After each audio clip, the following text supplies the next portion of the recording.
अरे तू फलाण्या जातीचा आहे तुला मिळणार नाही, तू फलाण्या धर्माचा आहेस तुला मिळणार नाही, असं झालं. मग जात पात धर्म हा विषय कसा येतो? म्हणूनच सबका साथ सबका विकास सबका प्रयास. म्हणून तिसऱ्यांदा आपल्याला मोदी साहेबांना या ठिकाणी देशाच्या प्रधानमंत्री पदावर बसवायचं आहे. पण त्याच्यापेक्षा महत्वाचं आपल्याला अर्चनाताईंना या ठिकाणाहून खासदार म्हणून मोदी साहेबांच्या पाठीमागे उभं करायचं आहे. आताची निवडणूक म्हणजे अशी आहे लोकसभेची, एकीकडे इंडी नावाचे घटक पक्ष आहेत आणि एकीकडे मोदी साहेब आहेत. आता IPLच्या टुर्नामेंट चालू आहेत क्रिकेटच्या. प्रत्येक टीम मध्ये 11-11 असतात. बॅटिंगला गेलेले 2 बॅट्समन तर फिल्डर 9 असतात, बॉलर आणि विकेट कीपर सोडून त्याच्या सहित 11. बरोबर आहे. आता या निवडणुकीत मोदी साहेब बॅटिंगला आहेत आणि फिल्डिंगला 33 जण आहेत. 11 तरी 33. आणि नवल असं आहे की एक बॉलर नाही 2 बॉलर मिळून बॉलिंग टाकायला.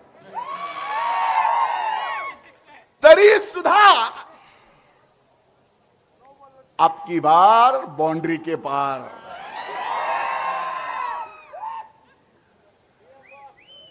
अशी ही निवडणूक आहे. अशी निवडणूक मी कधी पाहिली नाही. आज या धाराशिव मध्ये या लोकसभेच्या मतदारसंघाच्या विकासाची ब्ल्यूप्रिंट जी राणादादांनी या ठिकाणी आपल्या सगळ्यांच्या समोर मांडली, त्याच्यातले अर्धे काम आपण मंजूर केलेत, अर्धे काम मंजूर करायचेत. आणि ज्यात 3.5 शक्तीपीठापैकी एक शक्तीपीठाचं स्थान आई भवानी ज्याला आपण म्हणतो ते तुळजापूरचं याच धाराशिव मध्ये. आई भवानीच्या शब्दाने सांगा की आपल्याला हे 3.5 पीठापैकी सर्वात महत्वाचं शक्तीपीठ जगाच्या नकाशावर जर आणायचं असेल तर आपला मोदी साहेबांचाच खासदार इथून निवडून गेला पाहिजे.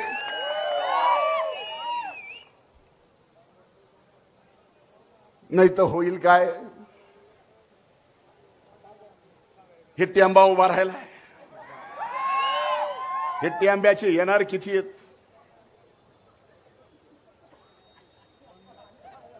तिथं संसदेमध्ये इथल्या खासदारांनी कधी तोंड उघडून भाषण केलेलं मी तर पाहिलं नाही.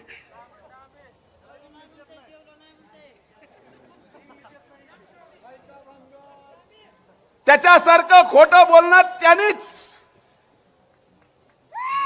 लोक म्हणायला लागले जेवलं नाही म्हणते. त्यांनी 2019च्या जाहीर सभेत 15,000 तरुण भावांना भगिनींना नोकरी देतो म्हणून खोटं बोलला आणि शपथ कुणाची खाल्ली.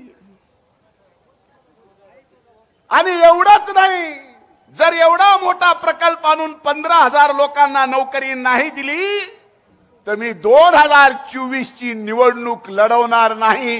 हे खरं आहे का नाही? हे पुन्हा 19चं तुमचं त्याचं भाषण तुम्ही पाहिलंय का नाही? एवढा खोटारडा माणूस तुमचं प्रतिनिधित्व जर करत असेल, काय बोलावं?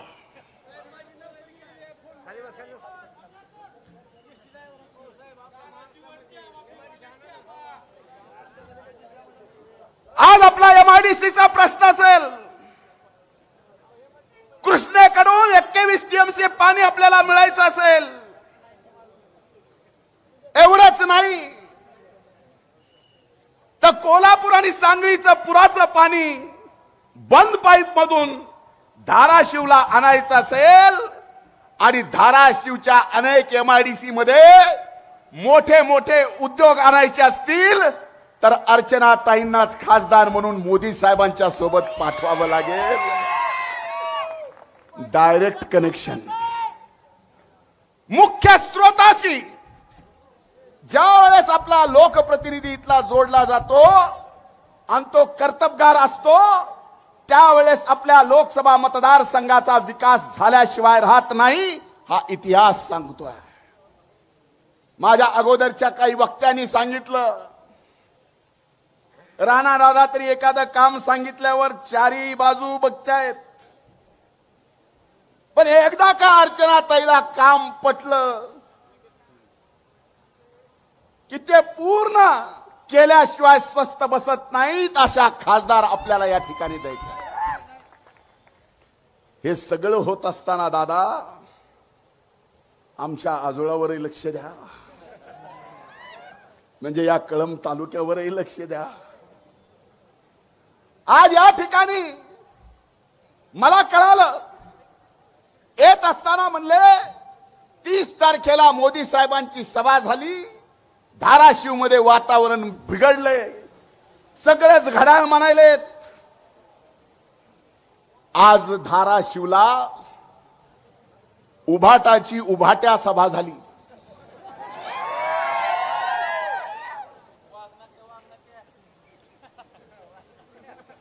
आणि बोलताना असं बोलत होते, त्यांच्यासोबत 2.5 वर्ष मी मंत्रिमंडळात होतो. एक भारी किस्सा आहे. लॉकडाऊनचा काळ होता. लॉकडाऊनच्या काळामध्ये बीड जिल्ह्याचे असंख्य लेबर, धाराशिवचे असंख्य ऊसतोड मजूर हे ज्या त्या कारखान्यामध्ये अडकले होते, त्यांना आपल्या घरी आणायचं होतं. आणि मी बीडचा पालकमंत्री म्हणून त्यांना फोन करून विचारत होतो, फोन करत होतो. मावा फोन सुद्धा घेत नव्हते. माझ्या स्तरावर जे काय करायचे अजित दादांकडून करून घेतलं. आणि 1.25 महिन्यांनी मुख्यमंत्र्यांनी माझ्यासारख्या मंत्रिमंडळातल्या मंत्र्याला विचारलं, तुझं काय काम होतं? म्हणलं आता विसरलो. हे असले नेते आहेत. कोविडच्या काळात अशा संकटाच्या परिस्थितीत एखादा मंत्री तुम्हाला फोन करतोय आणि फोन केल्यानंतर तुम्ही 1.25 महिन्यानंतर त्याला बोलताय, कल्याण आहे. एक लक्षात घ्या, आज यांच्या समोर मुद्दे कुठले नाहीत. टीका करताना काय टीका करतात? पहिली टीका म्हणले आपकी बार अगर 400 पार हो गया, तर पहिल्यांदा म्हणले हे भारतरत्न परमपूजनीय डॉक्टर बाबासाहेब आंबेडकरांनी दिलेलं या देशाला जे संविधान आहे ते बदलणार. मी आज आपल्याला जबाबदारीपूर्वक सांगतो, मी राष्ट्रवादी काँग्रेस पक्षाचा, एनडीएचा घटक पक्ष म्हणून, एक कार्यकर्ता म्हणून, या पक्षाचा, या राज्याचा, या लोकसभेच्या निवडणुकीचा प्रचार प्रमुख म्हणून, जोपर्यंत सूर्य आणि चंद्र आहे तोपर्यंत परमपूजनीय डॉक्टर बाबासाहेब आंबेडकरांच्या घटनेला कोणीही हात लावू शकत नाही. कारण त्या घटनेतच अशी तरतूद आहे की तिला बदलता येत नाही. हे बाबासाहेबांनी किमया करून ठेवलेले आहे. म्हणजे खोटं बोलायचं, मनभेद करायचे, बुद्धिभेद करायचे, जे कधीच कुणीच करू शकत नाही, अशा काही गोष्टी करणार म्हणून या ठिकाणी केलं जातं. आज अल्पसंख्याक बांधव माझे इथे आहेत, बाजूलाच बसले आहेत. मी आज आपल्याला शब्द देतोय की सबका साथ, सबका विकास, सबका प्रयास. यामध्ये मोदी साहेबांनी डायरेक्ट असं कधीच अल्पसंख्याकांना विरोध म्हणून नाही.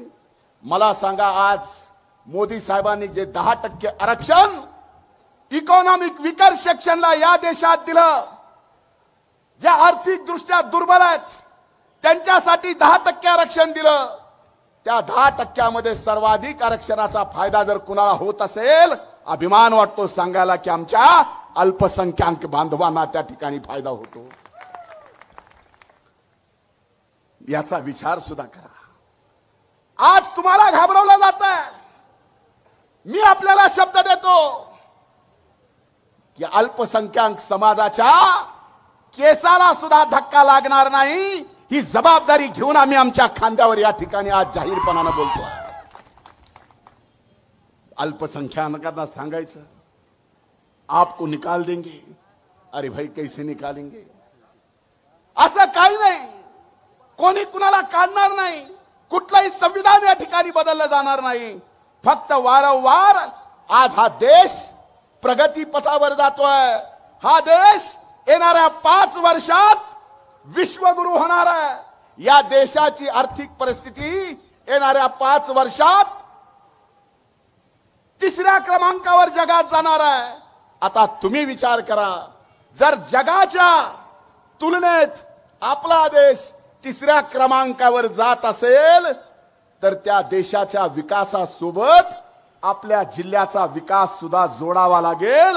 आणि तो विकास जोडायचा असेल तर देशात पुन्हा मोदी पाहिजेत आणि मोदी साहेबांसोबत धाराशिवच्या आपल्या खासदार अर्चनाताई पाहिजेत। नाही तर आता तर सगळं बिघडलेलंच आहे। कोण काय बोलेल, कोण काय जातीवर बोलेल, कोण कशावर काय बोलेल, याच्याहून लक्षात येतं की ज्या वेळेस एखाद्या कुणाला पराभव समोर दिसतो त्यावेळेस त्याच्या पायाखालची वाळू सरकते। मग तो जातीवर येतो, धर्मावर येतो, कशावर पण येतो, कशावर पण येतो। माझी सुद्धा जात काढली।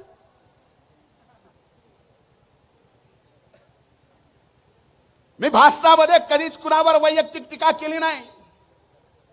मराठवाड्याची लेख म्हणून जर मी बारामती लोकसभा मतदारसंघात मराठवाड्याच्या जन्म घेतलेल्या त्या लेखेची बाजू घेतली असेल आणि ती बाजू घेतल्यामुळं मी खालच्या जातीचा होत असेल तर हा तुमचा अपमान आहे का मराठवाड्याचा अपमान आहे का नाही? अरे तुम्हाला जर हृदय असेल, त्या हृदयाला जर संवेदना असतील तर आपल्या या ठिकाणी लेकीचा अपमान सून म्हणून पश्चिम महाराष्ट्रात गेल्यावर, बारामतीमध्ये गेल्यावर झाला, त्याची वाच्यता मी केली म्हणून माझ्यावर राग काढला जातो। तर ह्या गोष्टीचा राग मराठवाड्याचे म्हणून तुम्हाला यायला नको?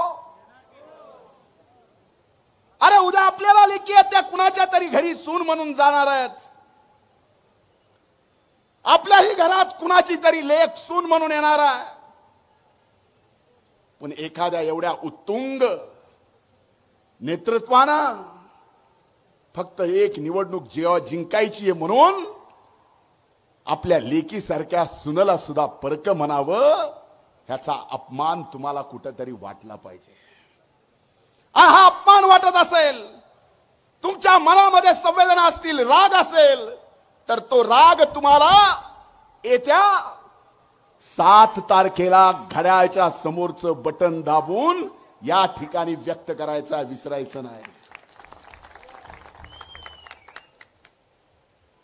आजच्या या निवडणुकीत बऱ्याच गोष्टी बोलले।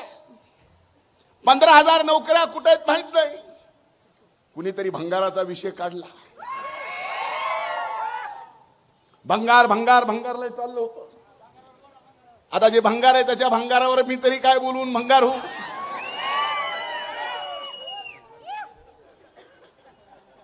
जो खुद भंगार है, जो भंगार खाता है, उसके खिलाफ मैं बोल के मैं काय को अपनी जुबान भी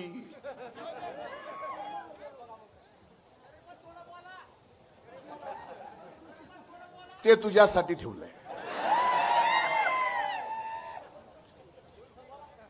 आजच्या या जाहीर भाषणात मी बोलत असताना जे मुद्दे तुम्हाला वाटते बोलावे, सभा संपल्यानंतर चौकात चौकात तुम्ही तेवढंच बोला, माझं अर्ध काम इथंच होऊन जाईल। आज या धाराशिव लोकसभा मतदारसंघात बीड असेल, धाराशिव असेल, आपण मागासले म्हणून जरा तुमची परिस्थिती तर बीडपेक्षा बरी आहे।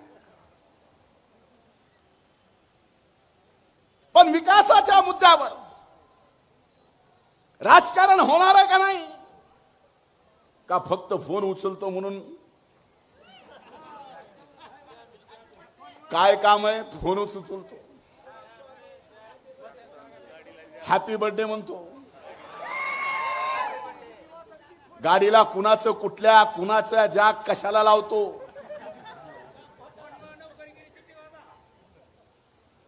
आणि अशा सगळ्या परिस्थितीमध्ये विकास गेला बाजूला. तुम्हाला 21 टीएमसी ते तिकडलं पाणी जर कोल्हापूर सांगलीचं पुराचं आणलं तर आज धाराशिव मध्ये जेवढी ऊस उत्पादक क्षमता आहे, कोल्हापूरच्या बरोबरीने धाराशिव जिल्हा सुद्धा ऊस उत्पादकांचा जिल्हा होईल. मी आज आपल्याला सांगतोय, आज आपण दुष्काळाला सामोरं जातोय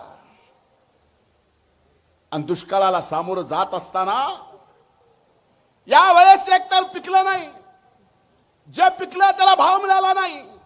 मग सोयाबीन असेल, कापूस असेल. आज या राज्याचा कृषी मंत्री म्हणून माझ्या सर्व सोयाबीन उत्पादक आणि कापूस उत्पादक शेतकऱ्यांना शब्द देतोय की निवडणूक झाली, आचारसंहिता संपली की सोयाबीन आणि कापूस उत्पादक शेतकऱ्याला या महायुती सरकारनं 4,500 कोटी रुपयाचं पॅकेज या ठिकाणी जाहीर केलं आहे. सोयाबीनला हेक्टरी 5,000 रुपये, 2 हेक्टर मर्यादेपर्यंत. कापसाचं ठरायचं क्विंटलावर द्यायचं का हेक्टरावर द्यायचं, तेवढंच एक राहिलं. पण शब्द देतो की आता सुद्धा मधल्या काळात अवकाळी पाऊस आला, अनेक शेतकऱ्यांचं नुकसान झालं, फळबागाचं नुकसान झालं. याचं सुद्धा मदत, याचं सुद्धा अनुदान हे महायुतीचं सरकार एनडीआरएफ आणि एसडीआरएफच्या नियमाने तुमच्या खात्यावर डायरेक्ट पाठवल्याशिवाय राहणार नाही. हा शब्द मी या निमित्तानं आपल्याला देतो. पण एकच लक्षात घ्या, ही निवडणूक देशाच्या प्रतिष्ठेची निवडणूक आहे. जर तुम्हाला थोडाही देशाभिमान असेल, तुम्हाला थोडाही राष्ट्राभिमान असेल, आपण कुठल्या जातीत जन्माला आलोत, कुठल्या धर्मात जन्माला आलोत हे महत्वाचं नाही.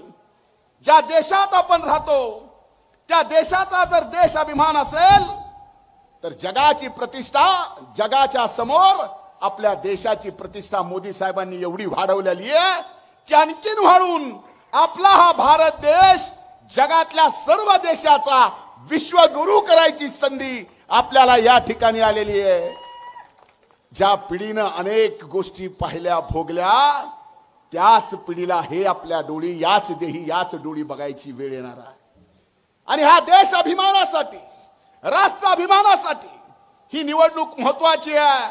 म्हणूनच अबकी बार, तिसरी बार, अबकी बार. खूप खूप धन्यवाद. जय हिंद, जय महाराष्ट्र. 7 तारखेला अर्चनाताईच्या घड्याळासमोरचं बटन दाबा आणि ऐतिहासिक विजय द्या. आणि माझ्या या आजोळ्यातल्या, माझ्या तालुक्यातून या जिल्ह्यातल्या सर्व तालुक्यापेक्षा जास्त मताधिक्य या कळमधून द्यावं ही विनंती करतो. थांबतो. धन्यवाद. जय हिंद, जय महाराष्ट्र.